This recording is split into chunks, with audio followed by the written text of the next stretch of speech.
Hello, learners. Welcome to your very own channel. Let's inspire each other.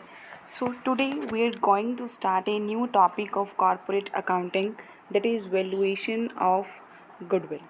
So, it is a new topic which we will be discussing on our channel. So, first of all, before discussing valuation of goodwill, we should know what is goodwill.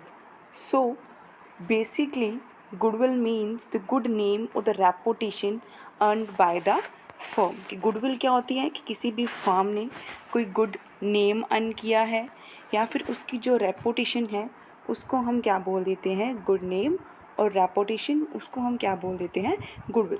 अगर हम simple language में बात करें तो goodwill क्या हो जाएगा कि फॉर एग्ज़ाम्पल कि कोई आपकी सिटी में कोई शॉप है जो कि काफ़ी फेमस है, लेकिन जो उसके अंदर जो प्रॉपर सामान पड़ा हुआ वो कितने का है, ओनली 50 लाख रुपीज़ का है. लेकिन अगर आप उस दुकान को या फिर उस शॉप को परचेज़ करोगे तो वो आपको मिल रही है 55 लाख में, कि उसकी जो सारी नेटवर्थ है, जितनी उसकी नेट एसेट्स हैं, उनका प्राइस कितना है हमारे पास, उनका प्राइस है ओनली वी हैव 50 लाख. लेकिन हम उसी को बाय कर रहे हैं कितने के अंदर, हम उसको बाय कर रहे हैं 55 लाख के अंदर. सो वाई हम ये जो 5 लाख हैं वो एक्सेस में क्यों पेमेंट कर रहे हैं, वो हम इसलिए पेमेंट कर रहे हैं कि उनकी गुडविल है, उनको यहाँ पे उस शॉप काफ़ी फेमस है, उस शॉप के काफ़ी सारे कस्टमर्स हैं जो डेली विज़िट करते हैं, और अगर हम उनकी उस शॉप को परचेज़ कर लेंगे तो वो कस्टमर्स जो पहले उस शॉप पे आते थे वो कंटिन्यू आते रहेंगे, जिससे हमें क्या हो जाएगा, प्रॉफिट होगा. ठीक है, इसे हम क्या कहते हैं, गुडविल. अगर हम और सिंपल एग्जांपल की तरफ बात करें तो मान लीजिए कि जैसे मैकडी है ना, तो मैकडी के अंदर क्या था कि एक मैकडी की ब्रांच खुल गई, लेकिन अब क्या हो गया कि जितनी भी उसकी फ्रेंचाइजीज़ हैं वो भी किस चीज़ का फ़ायदा उठा रही हैं, जो मैकडॉनल्ड्स की गुडविल है. ओके, सो अगर हम डेफिनेशन की बात करें तो what is the definition of goodwill? Goodwill is nothing more than the probability that the old customer will resort to the old place. कि क्या होती है गुडविल, कि ये probability कि जो पुराने कस्टमर्स हैं वो अपनी पुरानी प्लेस पे जहाँ पे वो पहले परचेज़ कर रहे थे किसी सामान की, वहाँ पे वापस आएंगे. ठीक, ये सिंपली होता है गुडविल.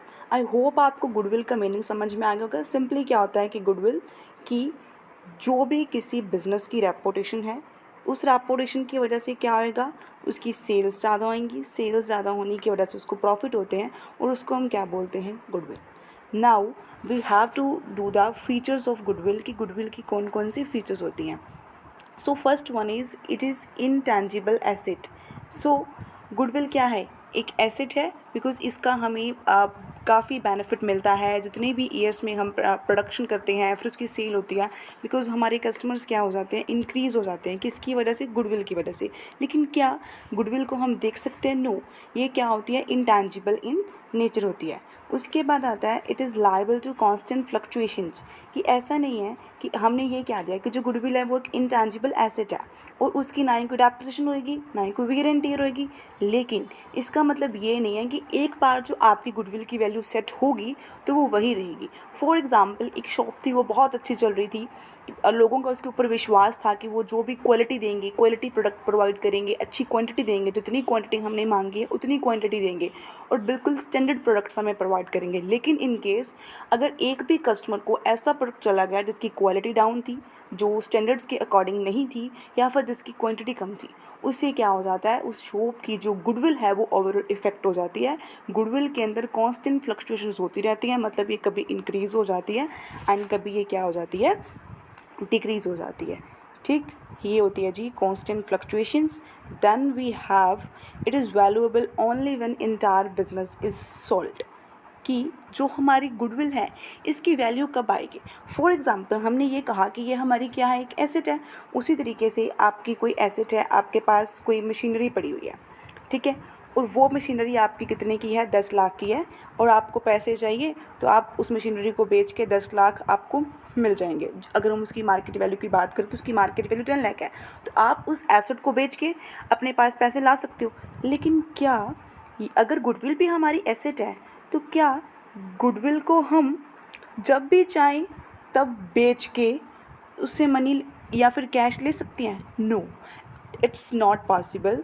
तो गुडविल के केस के अंदर क्या होएगा कि गुडविल की वैल्यू तभी आएगी जब हम क्या करेंगे, बिजनेस को सॉल्व करेंगे। जैसे अभी हमने एग्जांपल दिया कि वो शॉप की वे कितने की थी, 50 लाख की, लेकिन वो उसको सोल्ड कितने में कर रहे हैं, 55 लाख रुपीज़ में। मतलब जो 5 लाख का डिफरेंस है वो किस चीज़ का है, 5 लाख है हमारी गुडविल। ठीक है। सो ये जो गुडविल है इसके थ्रू ये इसकी वैल्यूएशन तभी हो पाती है जब हम क्या करते हैं, इंटायर बिजनेस को सॉल्व करते हैं। That is goodwill can not be solve in part. ठीक है जी। उसके बाद it is difficult to place an exact value on goodwill. और ये भी क्या होता है कि हमारी गुडविल की एक एग्जैक्ट वैल्यू बताना बहुत डिफ़िकल्ट है, because for a time being कि एक ईयर में हमारी गुडविल बहुत अच्छी थी, कस्टमर पूरे लॉयल थे हमारे साथ, लेकिन हो सकता है नेक्स्ट ईयर में किसी रीज़न की वजह से हमारी गुडविल पहले से इंक्रीज़ हो जाए या फिर डिक्रीज़ हो जाए, तो बहुत डिफ़िकल्ट होती है गुडविल की एग्जैक्ट वैल्यू को कैलकुलेट करना। Then we have there can be no objective valuation of goodwill, कि जो गुडविल है उसकी हम ऑब्जेक्टिव वैल्यूएशन नहीं कर सकते। हमेशा गुडविल की वैल्यूएशन क्या होगी, सब्जेक्टिव इन नेचर। इस पॉइंट को आप 2 वेज़ के साथ समझ सकते हो कि जो गुडविल होती है उसकी वैल्यूएशन कौन से टाइप से होती है, सब्जेक्टिव टाइप से। जैसे कि हमारे पास काफ़ी सारे मेथड्स हैं जिसके थ्रू हम गुडविल की कैलकुलेशन कर सकते हैं, मतलब गुडविल की वैल्यू को कैलकुलेट कर सकते हैं। लेकिन उन मेथड्स में से कोई पर्सन कौन सा चूज़ करेगा, हर मेथड के अकॉर्डिंग जो वैल्यू आएगी गुडविल की वो डिफरेंट आएगी। तो इस वजह से ये पर्सनल जजमेंट के ऊपर डिपेंड होगी कि कोई पर्सन अगर वो कौन से मेथड को यूज़ कर रहा है, ये उसका पर्सनल डिसीजन है। That's why it is subjective judgement. ठीक है, ये सब्जेक्टिव जजमेंट होती है। और इसको अगर हम सिंपल लैंग्वेज में समझना चाहें इस वाले पॉइंट को, तो ये हो सकता है बच्चा कि देखो, आपकी जो गुडविल है किसी भी कंपनी की, हम मेरे लिए मान लीजिए कि मैकडी की गुडविल है, वो बहुत अच्छी है, मुझे मैकडी का फूड पसंद है, मुझे वहाँ की हर एक चीज़ अच्छी लगती है। लेकिन इन केस अगर कोई मेरी फ्रेंड है या फिर आप लोग हो, आपको मैकडी की कुछ चीज़ नहीं पसंद आती है ना, कुछ उनकी क्वालिटी या फिर कुछ ऐसे आपके साथ अच्छा एक्सपीरियंस नहीं है आपका मैकडी के साथ, तो आपके लिए उसकी वैल्यू क्या होएगी, गुडविल की वैल्यू कम होएगी। ठीक। उसके बाद है जी, गुडविल में बी परचेज्ड और नॉन परचेज्ड, कि गुडविल परचेज्ड भी हो सकती है और नॉन परचेज्ड भी हो सकती है। सबसे पहले हम बात करते हैं गुडविल परचेज्ड की। गुडविल परचेज्ड कौन सी होएगी, जैसे हमने अभी बात की कि पहले एक लॉन्ग टर्म से चला हुआ बिजनेस था, उसको हमने क्या कर लिया, खरीद लिया, तो उसके साथ हमने उसकी गुडविल भी खरीद ली। खरीदी हुई गुडविल को क्या बोल दिया हमने, परचेज्ड गुडविल। इसके अलावा नॉन परचेज्ड गुडविल क्या आएगी कि वो हमने किसी से ख़रीदी नहीं है, हमने उसको खुद अर्न किया है। पहले हमने अपना बिज़नेस सेटअप किया, फिर हमने कस्टमर के माइंड में एक अपनी अच्छी इमेज बनाई, कस्टमर की लॉयल्टी को गेन किया, उसको हम क्या कहते हैं, नॉन परचेज्ड, कि वो हमारी खुद की कमाई हुई है, हमने किसी से ख़रीदी नहीं है। ठीक जी। आई होप आपको जो फीचर्स हैं गुडविल की वो भी क्लियर हो गए होंगे। Then we have the factors affecting the value of goodwill, कि कौन कौन से फैक्टर्स हैं जिनकी वजह से गुडविल की वैल्यू के ऊपर इफेक्ट पड़ेगा। बिकॉज अभी हमने फीचर्स में एक पॉइंट पढ़ा कि जो गुडविल होती है वो कॉन्स्टेंटली फ्लक्चुएट होती है, मतलब कभी इंक्रीज़ हो जाती है कभी डिक्रीज़ हो जाती है, वो बिल्कुल कॉन्स्टेंट तो रहती नहीं है। सो कौन कौन सी चीज़ें इफ़ेक्ट करेंगी, first thing is favourable location of the business, कि अगर जो बिज़नेस है वो इस ऐसी लोकेशन पे सिचुएटेड है जो कि फेवरेबल है, वहाँ पे ज़्यादा कस्टमर्स आते हैं, और वो सीज़न के अकॉर्डिंग जिस जगह पे वो सिचुएटेड है वहाँ के वेदर के अकॉर्डिंग वो जो बिज़नेस प्रोडक्ट्स को बेच रहा है या फिर सर्विसेज दे रहा है वो बिल्कुल सूटेबल है, तो उससे क्या आएगा, जो उस बिज़नेस की गुडविल है वो इंक्रीज़ हो जाएगी। Then we have the efficiency of the management, कि जो मैनेजमेंट उस बिज़नेस को क्या कर रही है, प्रॉपर तरीके से मैनेज कर रही है, अगर वो उसको एफिशिएंटली प्रॉपर तरीके से मैनेज करेगी तो क्या हो जाएगा, जो कंपनी के प्रॉफिट्स हैं वो कॉन्टीन्यूसली इंक्रीज़ हो जाएंगे, जिसके साथ क्या होएगा, हमारी वैल्यू ऑफ गुडविल भी इंक्रीज़ हो जाएगी। Then next we have the longevity of the business, कि जितना टाइम एक बिज़नेस को खड़ा हुए हो जाएगा उतनी ही ज़्यादा उसकी गुडविल होएगी।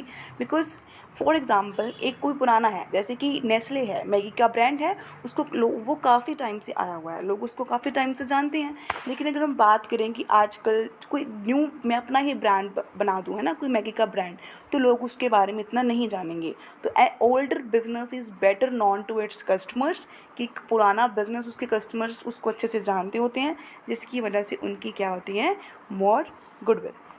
Next we have the nature of the good, इसके अंदर क्या आएगा देखो, if a business deals in goods of daily use, it will have steady profit as the demand for these goods will be stationary. Such businesses will have more goodwill. कि अगर आप इस तरीके की गुड्स के अंदर डील कर रहे हो जो डेली यूज़ के हैं, डेली यूज़ के प्रोडक्ट्स हैं, तो उनकी डेली डिमांड आएगी, डेली डिमांड आएगी तो जो हमारे कस्टमर, हमारी सेल्स भी इंक्रीज़ हो जाएंगे, जिससे हमारे गुडविल भी क्या हो जाएगी, इंक्रीज़ हो जाएगी। क्लियर। उसके बाद we have the possession of licence, कि अगर हमारे बिजनेस के पास कुछ इंपॉर्टेंट लाइसेंस होंगे, जैसे कि हमारे पास लाइसेंस हो कि हमने इन गुड्स को इंपोर्ट करवाया है, हमारे पास इंपोर्ट लाइसेंस हो, तो उससे क्या होएगा, कस्टमर का कॉन्फिडेंस गेन होगा और वो क्या करेगा, हमारे बिजनेस के लिए गुड फीलिंग रखेगा, तो उससे भी हमारी जो गुडविल है वो इंक्रीज़ हो जाएगी। Then we have the monopolistic and other rights, कि अगर कोई बिजनेस क्या कर रहा है, मोनोपोली इंजॉय कर रहा है, तो मोनोपोली के केस में भी उनको प्रॉफिट तो श्योर ही मिलेंगे, तो उससे भी उनकी गुडविल इंक्रीज़ हो जाती है। Next we have the risk involve, अगर आपके बिजनेस के अंदर ज़्यादा रिस्क है तो उसकी गुडविल क्या होएगी, कम होएगी। नो डाउट रिस्क के साथ मोर रिस्क मोर प्रॉफिट होता है, लेकिन अगर रिस्क ज़्यादा होते हैं, जो कस्टमर्स हैं उनका कॉन्फिडेंस इतना नहीं होता हमारे बिजनेस के ऊपर, दैट्स वाई जो हमारी गुडविल है वो लेस हो जाती है। Next we have the trend of profit, कि जैसे जैसे हमारे प्रॉफिट्स का ट्रेंड होएगा, कि अगर हमारे प्रॉफिट्स इंक्रीजिंग है तो उस केस में क्या होएगा, हमारी गुडविल की वैल्यू ज़्यादा होएगी, लेकिन अगर जो हमारे प्रॉफिट्स हैं वो डिक्लाइनिंग ट्रेंड शो कर रहे हैं, तो उस केस में क्या होएगा, हमारी गुडविल की वैल्यू भी कम हो जाएगी। Next we have the future competition, कि अगर ये पॉसिबिलिटी है कि फ्यूचर के अंदर जो कंपटीशन है वो इंक्रीज़ हो जाएगा, मतलब हमारे कस्टमर्स हमारे प्रोडक्ट को छोड़ के हमारे कंपटीटर्स के प्रोडक्ट को खरीदना स्टार्ट कर देंगे। इसका सीधा सीधा क्या मतलब है कि हमारी गुडविल पहले से डिक्रीज़ हो गई है। अगर फ्यूचर में हमें लगता है कि हमारे कंपटीटर्स हमारे से ज़्यादा कस्टमर्स को गेन कर रहे हैं, तो इट मीन्स हमारी जो गुडविल की वैल्यू है वो क्या हो गई है, रिड्यूस हो गया। Then we have the capital required, the amount of capital required for a business will also influence the value of goodwill. If two business enterprise earn the same rate of profit, just wait for a while. सो इसके अंदर देखो, इसको ना example की तरह समझो कि for example आप क्या कर रहे हो कि आपने एक पेन की मैन्युफैक्चरिंग कर रहे हो, ठीक है, एक पेन है उसको आप बना रहे हो, आप उसको बना रहे हो सिर्फ 5 रुपीज़ की आपको कॉस्ट आ रही है, लेकिन वो जो आपके अदर कॉम्पिटिटर्स हैं या फिर कोई आपकी अदर पर्सन है जो कि सेम बिजनेस कर रहा है, वो उसी पेन को कितने में मैन्युफैक्चर कर रहा है, वो उसको मैन्युफैक्चर कर रहा है 3 रुपीज़ के अंदर, ठीक है। तो गुडविल किस कंपनी की ज़्यादा होगी, जो कम के अंदर क्या कर रहा है, मैन्युफैक्चर कर रहा है, उसकी कॉस्ट कम आ रही है, मतलब उसको इसको बनाने के लिए क्या ज़रूरत पड़ेगी, कम क्या लेना पड़ेगा, कम रिक्वायरमेंट होगी। So simply we can say कि अगर दो बिजनेसेस हैं उनका सेम लेवल ऑफ प्रॉफिट है, लेकिन एक बिजनेस वही प्रॉफिट कम पैसे इन्वेस्ट करके कमा रहा है, लेकिन दूसरा ज़्यादा पैसे लगा के उतना ही प्रॉफिट लेके आ रहा है, सो वो बिज़नेस जो कम कैपिटल को इन्वेस्ट करके ज़्यादा प्रॉफिट लेके आ रहा है उसकी गुडविल क्या आएगी, ज़्यादा आएगी। नेक्स्ट, इन सभी फैक्टर्स के अलावा और कौन कौन से फैक्टर्स हो सकते हैं, गुड इंडस्ट्रियल रिलेशंस, कि अगर आपकी कंपनी के इंडस्ट्री के साथ रिलेशंस अच्छे हैं तो गुडविल ज़्यादा आएगी। फेवरेबल गवर्नमेंट रेगुलेशन, की जो भी गवर्नमेंट रूल्स बनाती है, रेगुलेशंस बनाती हैं, अगर वो आपकी कंपनी के अकॉर्डिंग या फिर आपके बिजनेस के अकॉर्डिंग फेवरेबल हैं तो आपकी गुडविल ज़्यादा आएगी। जो पॉलिटिकल कंडीशंस अगर किसी कंट्री की स्टेबल हैं तो वहाँ की गुडविल भी क्या आएगी, ज़्यादा आएगी। फॉर एग्जांपल, अब हम एग्जांपल लें कि यूक्रेन के अंदर कोई बिज़नेस है, अगर उसको कोई सेल करना चाहता है तो क्या हम उस बिज़नेस को लेंगे, नहीं ना, बिकॉज उस गुडविल की वैल्यू उतनी नहीं होगी, क्योंकि वहाँ पे जो पॉलिटिकल कंडीशंस है वो क्या हो गई हैं, अनस्टेबल हो गई हैं। Next we have research and development efforts, कि आपके बिजनेस के अंदर प्रॉपर क्या चलता रहता है, रिसर्च एंड डेवलपमेंट चलता रहता है, जिसकी वजह से आप इनोवेटिव प्रोडक्ट्स को कॉन्टीन्यूसली अपने प्रोडक्ट अपने कस्टमर्स के सामने प्रेजेंट करते हो, तो उससे क्या होएगा कि आपकी बिजनेस की वैल्यू जो है गुडविल वो इंक्रीज़ हो जाएगी। Effective advertising to establish brand popularity, अगर आप एकदम प्रॉपर वे के साथ क्या कर रहे हो, एडवर्टाइजिंग कर रहे हो अपने ही बिज़नेस को या फिर जो प्रोडक्ट आप सेल कर रहे हो उसको एज अ ब्रांड बना रहे हो, उस केस में भी क्या होएगा, उसकी गुडविल ज़्यादा होएगी। फॉर एग्जांपल अगर हम कुछ ब्रांडेड गुड्स की एक बात करें, है ना, कि प्यूमा के शूज़ हैं, नाइकी के शूज़ हैं, तो उसके साथ क्या होता है, उनकी गुडविल ज़्यादा होती है। Popularity of products in terms of quality, कि अगर जो हमारे प्रोडक्ट्स हैं वो बहुत पॉपुलर हैं, कि अगर हमारा प्रोडक्ट होगा तो उसके साथ तो क्या होगी, क्वालिटी इंश्योर ही होगी, कि अगर वो पर्टिकुलर ब्रांड हम ले रहे हैं तो फिर हमें क्वालिटी के बारे में चिंता करने की कोई ज़रूरत नहीं है। अगर हम इस तरीके की इमेज अपनी मार्केट के अंदर बना चुके हैं तो डेफिनेटली हमारी जो गुडविल की वैल्यू है वो क्या होगी, ज़्यादा होगी। So next we have to do need for valuation of goodwill, कि हमने ये पढ़ा गुडविल होती क्या है, उसके फीचर्स क्या क्या हैं और कौन कौन से फैक्टर क्या करते हैं हमारी गुडविल को इफ़ेक्ट करते हैं। लेकिन भाई गुडविल को वैल्यूएशन करने की ज़रूरत ही क्या है, क्यों कोई पर्सन गुडविल की वैल्यूएशन करे। So first, in case of sale trade, कि अगर कोई अकेला पर्सन बिजनेस कर रहा है उसको हम क्या बोलते हैं, सॉल ट्रेड, कि अगर वो अकेला बिजनेस कर रहा है तो अगर उसने अपने बिजनेस को डिस्पोज ऑफ करना है या फिर उसने एक नए पार्टनर को एडमिट करना है या फिर उसने अपनी वेल्थ टैक्स कैलकुलेट करना है उसकी डेथ के ऊपर, है ना, तो इन तीनों केसेस के अंदर हमें क्या चाहिए, गुडविल की वैल्यूएशन। बिकॉज यहाँ पे भी हम क्या करेंगे, बिजनेस को सेल कर रहे हैं तो हमें पता होना चाहिए कि हमारी गुडविल की वैल्यू कितनी है। अगर हम किसी पार्टनर को लेके आ रहे हैं तो उसको हम जो लेके आएंगे तो वो जो अपनी कैपिटल लेके आएगा तो वो किसके बेसिस के ऊपर लेके आएगा, कितनी हमारी कंपनी की या फिर उस सॉल ट्रेडर की गुडविल है, और या फिर वेल्थ टैक्स को कैलकुलेट करने के लिए भी हमें क्या पता होना चाहिए, कंपनी की गुडविल की वैल्यू। उसी तरीके से पार्टनरशिप के केस में भी जब हम किसी न्यू पार्टनर को एडमिट करते हैं, रिटायर हो जाता है पार्टनर या फिर कोई चेंज होता है प्रॉफिट शेयरिंग रेशियो के अंदर, डिसोल्यूशन होता है, तो इन सारे के सारे केसेस में भी क्या होता है, हमें गुडविल की वैल्यूएशन करनी पड़ती है। Next we have in case of company, कि कंपनी के केस में हम कब कब हमें ज़रूरत पड़ती है गुडविल की वैल्यूएशन करने की। So first one is when one company takes over the another, कि एक कंपनी ने किसी दूसरी कंपनी को क्या कर लिया, टेक ओवर कर लिया। फॉर एग्जांपल कि मान लीजिए एक बिग फिश थी, है ना, मतलब एक बिग कंपनी, उसने क्या कर लिया, एक स्मॉल कंपनी को टेक ओवर कर लिया, कि इस कंपनी के कस्टमर्स कम थे, इसके ज़्यादा थे, इसने इसको क्या कर लिया, टेक ओवर कर लिया। तो इसको अगर वो टेक ओवर करेगी तो वो किस प्राइस पे टेक ओवर करेगी, तो इसके लिए हमें किस चीज़ को कैलकुलेट करना पड़ेगा, उसकी गुडविल को कैलकुलेट करना पड़ेगा। Next we have when two और मोर कंपनीज अमलगमेट, कि एक या एक से ज़्यादा कंपनीज आपस में क्या हो जाएंगी, अमलगमेट हो जाएंगी। फॉर एग्ज़ाम्पल एक थी ए कंपनी एंड एक थी बी कंपनी, ठीक जी, और ये दोनों कंपनीज क्या कर रही थी, सेम बिजनेस कर रही थी, लेकिन ये दोनों ने अपनी बिजनेस को बंद करके एक नई कंपनी खोल ली जिसको हमने क्या कह दिया, सी कंपनी। इस प्रोसेस को हम क्या बोलते हैं, अमलगमेशन। इसका मतलब कि जो ए कंपनी है या फिर बी कंपनी है वो किसके अंदर मिल गई, सी कंपनी के अंदर, तो इन दोनों की हमें क्या कैलकुलेट करनी पड़ेगी, गुडविल की वैल्यू कैलकुलेट करनी पड़ेगी। Next we have when a company wants to purchase a large block of shares for acquiring controlling interest in another company, कि एक कंपनी क्या चाहती है, किसी कंपनी के काफ़ी ज़्यादा शेयर्स को परचेज कर लेती है, किस पर्पज़ की वजह से, ताकि वो उसको कंट्रोल कर सके। ऐसा ही होता है ना होल्डिंग एंड सब्सिडरी के केस के अंदर, कि जो होल्डिंग कंपनी है वो क्या बन जाती है, मेजॉरिटी शेयर होल्डर बन जाती है सब्सिडरी कंपनी की, जिसकी वजह से उनका क्या हो जाता है, प्रॉपर कंट्रोल हो जाता है। और सब्सिडरी कंपनी को फिर कौन कंट्रोल करता है, होल्डिंग कंपनी। सो ये जो केस है ये है होल्डिंग एंड सब्सिडरी कंपनीज का जो आपस में रिलेशनशिप होता है। तो जब एक कंपनी, एक होल्डिंग कंपनी किसी सब्सिडरी कंपनी को एक्वायर करती है तो तब हमें क्या कैलकुलेट करनी पड़ती है, गुडविल की वैल्यू। उसके बाद अगर हमारे बिजनेस को गवर्नमेंट टेक ओवर करेगी तो वो भी किसी प्राइस के ऊपर टेक ओवर करेगी, तो वो प्राइस कैसे डिसाइड होएगा, अगर हम प्रॉपर तरीके से हमारे बिजनेस की गुडविल की वैल्यूएशन करेंगे।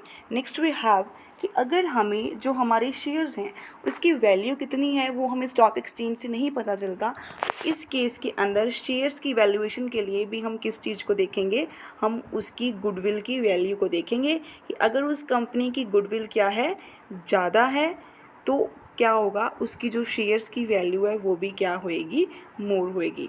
ठीक जी।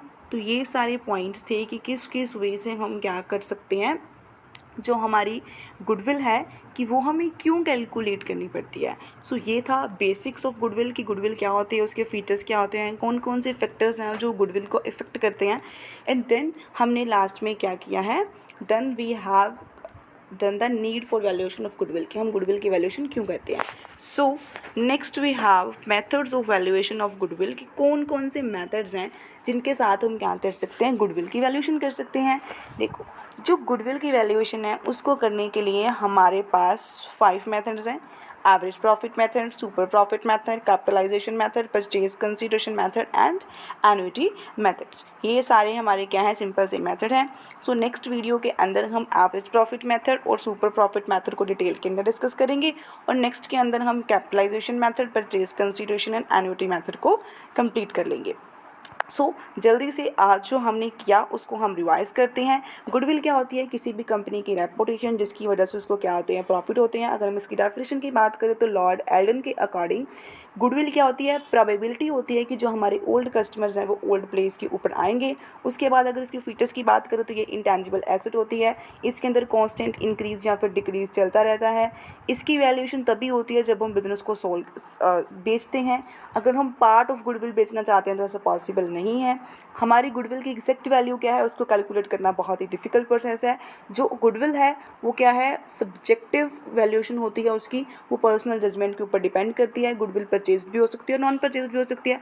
परचेज जो हम किससे खरीदते हैं, और नॉन परचेज क्या होती है, जो हमारी खुद की अर्न की गई होती है। उसके बाद की कौन कौन से फैक्टर गुडविल को इफेक्ट करते हैं। अगर आपके बिजनेस की लोकेशन अच्छी है तो लोग क्या करेंगे कि आपकी गुडविल की वैल्यू ज़्यादा होगी। एफिशिएंसी ऑफ मैनेजमेंट, अगर आपकी मैनेजमेंट प्रॉपर एफिशिएंट है तो भी आपकी गुडविल की वैल्यू ज़्यादा होएगी। अगर आपके बिजनेस को बने हुए काफ़ी टाइम हो गया, लॉन्गेविटी है, देन भी गुडविल की वैल्यू ज़्यादा होगी। नेचर ऑफ गुड्स, अगर आप ऐसी गुड्स के अंदर डील कर रहे हो जो कि डेली यूज़ की हैं, देन आपके बिजनेस की गुडविल ज़्यादा होगी। पोजेसन ऑफ लाइसेंस, अगर आपके पास कुछ स्पेशल टाइप के लाइसेंस हैं जैसे कि इंपोर्ट लाइसेंस वगैरह, तो भी गुडविल की वैल्यू ज़्यादा हो जाएगी। अगर आपकी प्रॉपर आपने मोनोपोली स्टैब्लिश की हुई है या फिर आपके पास कुछ स्पेशल राइट्स हैं, तो इस केस में भी आपकी जो गुडविल की वैल्यू क्या होगी, ज़्यादा होगी। अगर आपके बिजनेस के अंदर ज़्यादा रिस्क है तो गुडविल की वैल्यू कम होएगी। देन अगर ट्रेंड ऑफ प्रॉफिट, अगर प्रॉफिट के ट्रेंड क्या चल रहे हैं, इंक्रीजिंग चल रहे हैं, तो गुडविल की वैल्यू क्या आएगी, ज़्यादा होएगी। अगर प्रॉफिट डिक्लाइनिंग है तो गुडविल की वैल्यू क्या हो जाएगी, कम हो जाएगी। उसी तरीके से अगर हमें ये लगता है कि फ्यूचर में हमारे कंपटीटर्स इंक्रीज़ हो जाएंगे तो मतलब हमारी गुडविल की वैल्यू रिड्यूस हो गई है। अगर हमारा जो बिज़नेस है हम कंपेयर करें हमारे कंपटीटर्स के साथ कि हम सेम प्रॉफिट अर्न कर रहे हैं, लेकिन अगर हम सेम प्रॉफिट ज़्यादा कैपिटल को यूज़ करके अर्न कर रहे हैं तो हमारी गुडविल की वैल्यू कम होएगी। लेकिन अगर हम सेम प्रॉफिट कम कैपिटल को यूज़ करके अर्न कर रहे हैं तो हमारी गुडविल की वैल्यू क्या हो जाएगी, ज़्यादा हो जाएगी। नेक्स्ट वी हैव कि हम गुडविल की वैल्यूएशन करते क्यों हैं। सोल ट्रेड क्यों करता है, जब उसने बिजनेस को बेचना है, नए पार्टनर को एडमिट करना, या फिर उसकी डेथ के बाद हमने उसकी प्रॉपर्टी के ऊपर वेल्थ टैक्स की पेमेंट करनी है। नेक्स्ट भी हाँ, पार्टनरशिप के केस के अंदर कि जब हम न्यू पार्टनर को लेके आते हैं, एक पार्टनर छोड़ के चला जाता है, पार्टनरशिप की डिसोल्यूशन हो जाती है, या फिर जो पार्टनर्स हैं वो आपस में प्रॉफिट शेयरिंग रेशियो को चेंज करते हैं। उसी तरीके से कंपनी के अंदर कब कब हो सकती है, जब एक कंपनी किसी दूसरे को टेक ओवर कर लेती है, एक कंपनी क्या हो जाती है, अमलगमेट हो जाती हैं, या फिर उनके अंदर होल्डिंग एंड सब्सिडी रिलेशनशिप आ जाता है, गवर्नमेंट उसको टेक ओवर कर लेती है, और या फिर हमें स्टॉक एक्सचेंज से प्रॉपर कोटेशंस नहीं मिलती, तो शेयर्स की वैल्यू को जानने के लिए हमें किसकी ज़रूरत पड़ती है, गुडविल की वैल्यूएशन की ज़रूरत पड़ती है, ताकि हम जो टैक्सेशन पर्पसेस के लिए हमें एक स्टेट ड्यूटी है, गिफ्ट टैक्स है, उसको प्रॉपर तरीके से कैलकुलेट कर सकें। ये हमने शॉर्ट में जो आज किया उसको सारा रिवाइज भी कर लिया। आई होप आपको जितना भी मैंने आज करवाया आपको समझ आ गया होगा। और लेकिन अगर अभी तक आपने मेरे चैनल को सब्सक्राइब नहीं किया, then to subscribe and like.